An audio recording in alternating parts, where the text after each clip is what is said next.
In a time with few alternatives to WWE on TV, Lucha Underground debuted in 2014 with an unwavering commitment to making things weird. These characters in particular had some astounding abilities and unusual quirks that made them unlike anyone else. Ever met a guy who can blast off into space without a spaceship? Well, Aero Star could on Lucha Underground. The master luchador who portrays Aero Star has been wrestling since 2003. And he was given his sci-fi-themed character back in 2006. In fact, Aero Star was the last character created by AAA founder Antonio Peña before he died. In AAA, the spaceship trappings were symbolic.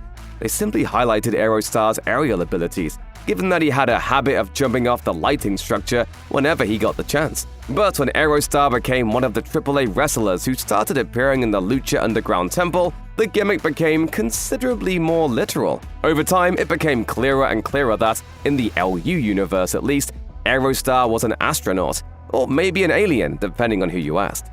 From the cosmos, Aero Star! By the second season, Aero Star could legitimately travel through both space and time, ultimately landing him in a number of very bizarre storylines. After Lucha Underground ended in 2018, Aero Star's spacefaring abilities apparently went away with it, or at least he didn't use them when he appeared at the first WWE AAA Worlds Collide event in June. One more thing about Aero Star, his rival-turned-tag team partner in Lucha Underground was a dragon who morphed into a humanoid form to become a wrestler. Or at least that was the LU backstory for Drago, another character from AAA who made his way to the temple. Victor Soto's AAA career started in 1998, and he spent the next decade plus working multiple gimmicks, including one that was sponsored by a battery company. He finally became Drago in 2011, joining the El Inframundo faction. In addition to his highly detailed mask, Soto sported dragon wings and showed off his impressively long tongue to really sell his dragon style. Just like Aero Star could rocket away, Drago was also shown having the ability to fly, with those wings on Lucha Underground. But to keep things sporting, we guess, he never actually flew around when he performed a dive during a match. He didn't need it to be successful, at least. He's one of a select few to hold the Lucha Underground Trios Championship twice. First with Aero Star and Phoenix, before winning it the second time with his cold-blooded cohort, the Reptile Tribe. Drago still wrestles today on the Mexican indie circuit, under the very cool name Dios del Inframundo, but he seems to have lost his dragon-like abilities. Something that definitely set Lucha Underground apart from other pro wrestling shows was that characters were regularly killed off. Multiple people got their hearts ripped out. Sure, there have been times people appeared to die on WWE and TNA shows, but it happened way more often on LU. One character who appeared to die a whole bunch of times was Muertes, whose name literally translates to 1,000 deaths. I will take your life! When Mio lost grave consequences matches to Puma and Phoenix, he died, only to be resurrected by his manager, Katrina. The apparently immortal Katrina had complete control over Muertes. She took him under her care as a boy when he was his family's sole survivor after an earthquake rocked Mexico City. Muertes also didn't mind doing some killing himself. When he temporarily took over the temple in Season 2, Muertes sat on a throne surrounded by his enemies' skulls. Mil Muertes was a character created specifically for LU, but the guy who wore the mask is a Puerto Rican wrestler, also known as Ricky Banderas, who has been active since 1997. He currently wrestles in AAA as El Mesias. King Cuerno, a ruthless hunter, was presented as a major star from the moment he set foot in the temple. He would set anyone in Lucha Underground who got in his way in his sights. I collect luchadors like trophies.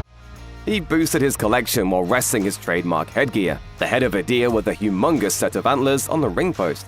His feud with Phoenix in particular was highly acclaimed. The biggest trophy Cuerno collected, though, was arguably Lucha Underground itself. He was one of the biggest stars to sue the show's producers over what several contended were overly restrictive contracts. He got released from his deal, which led to quite a few others walking too. The fallout from the talent lawsuit essentially killed the show. The man who portrayed Cuerno definitely had the pull to do that. For years, he had wrestled in Mexico as El Hijo del Fantasma and is really the son of the legendary wrestler Fantasma. After leaving LU, he came to WWE in 2019. He unmasked for the second time, technically, also having done so in AAA. and became Santos Escobar. He still heads up his own faction, Legado del Fantasma. When Lucha Underground debuted, two of the most familiar faces for US fans were the English announce team. On play-by-play was former WWE wrestler and host Matt Striker, while Vampiro offered the color commentary. Vampiro had spent a couple of years in WCW, which included a memorable feud with Sting and a tag team championship run with the Great Muta. Far more of Vampiro's career had been in Mexico though, and his connections there are almost definitely what brought him to the temple. These are little details that not a lot of people teach, not a lot of people share. It's kind of like the magician's old school secrets. While Striker stayed at the desk, Vampiro got brought into the action by the end of the first season of Lucha Underground. Throughout the season, Pentagon Jr., who WWE fans now know as just Penta, have been breaking the arms of a whole bunch of his opponents. They were offerings to his mysterious Dark Master, who turned out to be Vampiro himself. All was revealed after Pentagon and Vampiro had a bloody and brutal Cero Miedo match in the season finale. Vampiro remained on commentary in the second season, but also pushed Pentagon to perform more and more violent acts. In the process, Pentagon Jr. became Pentagon Dark. After Pentagon lost the Lucha Underground Championship match, he rejected Vampiro as his master and turned babyface. Vampiro spent much of Season 3 mentoring former fan-favorite champ Prince Puma, but reunited with Pentagon in Season 4. The reveal of Vampiro as the Dark Master just went to show how unpredictable LU could be. One of the announcers was secretly a sadistic mentor, demanding broken arms. You could argue that no one has benefited more from a character change into an absolute creep than Marty Casals. He had been a contestant on the 5th season of Tough Enough, but Lucha Underground was his first real chance to show his stuff as a wrestler on TV. His initial character was a magician, but that got dropped after Casals suffered an injury. Instead, Casals was introduced as Marty the Moth Martinez, a crazed fan who interfered in a match. From there, he somehow became a member of the roster. First, he was basically a jobber, losing to Prince Puma and Sexy Star. His character got considerably darker from there. He kidnapped and tortured Sexy Star alongside his sister, Mariposa, which is Spanish for butterfly. Marty also developed an unhealthy obsession with ring announcer Melissa Santos. Melissa, do you know what it's like to be rejected? He eventually faced off against Mariposa after she got dragged into his feud with Phoenix. By the end of the series, Marty had come a long way. He won the Lucha Underground Championship in the last season, but lost it to Pentagon Dark in the final episode. Paul London was a pretty big get for Lucha Underground starting in the 3rd season. He'd already had a lengthy career in most of the major promotions of the time, starting out in Ring of Honor and TNA in the early 2000s before signing with WWE in 2003. He was a WWE Cruiserweight Champion and held WWE Tag Team Gold 3 times. He also had the honor of one of the most memorable Royal Rumble eliminations ever. He left WWE in 2009 for another successful indie run, finally landing in LU in 2016. A lot of promotions might bring in a guy like London as is, touting his tenures in other promotions. But not to Lucha Underground. They went totally weird with it, making London the leader of the Rabbit Tribe, one of several animal-themed groups in the promotion. London basically portrayed the Mad Hatter from Alice in Wonderland, including a trippy, psychedelic presentation that was more Woodstock than WrestleMania. We are rabbits. The tribe considered iconic little person wrestler Mascarita Sagrada to be their god, but he would eventually be killed by London in Season 4. See, the White Rabbit, who was played by none other than Karrion Kross, ordered him to offboard Sagrada for bringing him to his secret lair. They really loved killing characters over there.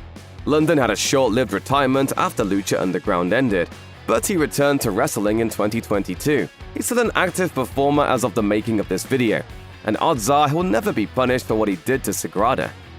Angela Fong also came to LU from WWE. The Canadian model and actress trained in Florida Championship Wrestling in 2008 and moved over to ECW in 2009 under the name Savannah. She played numerous roles in WWE, from valet to backstage interviewer to ring announcer to very occasional wrestler. Lucha Underground gave Fong her first try at being a real wrestling character on TV though. She played Black Lotus, a woman hell-bent on finding the man who killed her parents.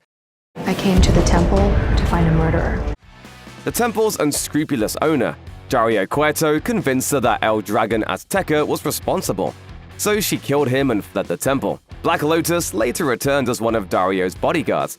She finally had a match against El Dragon Azteca Jr. in the second season finale, but it ended in a no contest when Pentagon Dark interfered and broke her arm. Sadly, she never found her parents' real killer. It was obvious to everyone but her that the culprit was Dario's monstrous brother, Matanza. Fong retired from wrestling after her run on Lucha Underground, and is now a mom of 2. The ninjas, that's right, ninjas in Black Lotus's employ, went on to do far more in wrestling though. Black Lotus got revenge on Pentagon for his attack by sicking her Black Lotus Triad after him. They ended up beating him in a gauntlet match in the 3rd season. Of course they did. They're some of the most decorated women's wrestlers working today. Multi-time WWE champs Io Sky, Kairi Sane, and former IWGP Women's Champion Mayu Iwatani. Of course, the madness of the temple was the work of a true madman. At any given opportunity, Dario Cueto would not hesitate to tell anyone within earshot that he loved violence. The matches he made were sadistic and often unfair. He routinely toyed with the wrestlers in his employ, and he always seemed to be hiding something, wearing a mysterious key around his neck. At the end of Season 3, he was shot and killed by a hitman who his own father, Antonio, hired. Violence begets violence. Antonio, played by the same actor, Luis Fernandez-Gil, took over as the show's authority figure. The purpose of Dario's key was finally revealed to open the cage that contained his brother, the monster Matanza Cueto. Matanza won the Lucha Underground Championship in his very first match, and became a sort of final boss of the series. Dario apparently kept Matanza in the cage because he killed a whole bunch of people, including their own mother. Under the mask, Matanza was Jeff Cobb, who now performs in WWE as JC Mateo.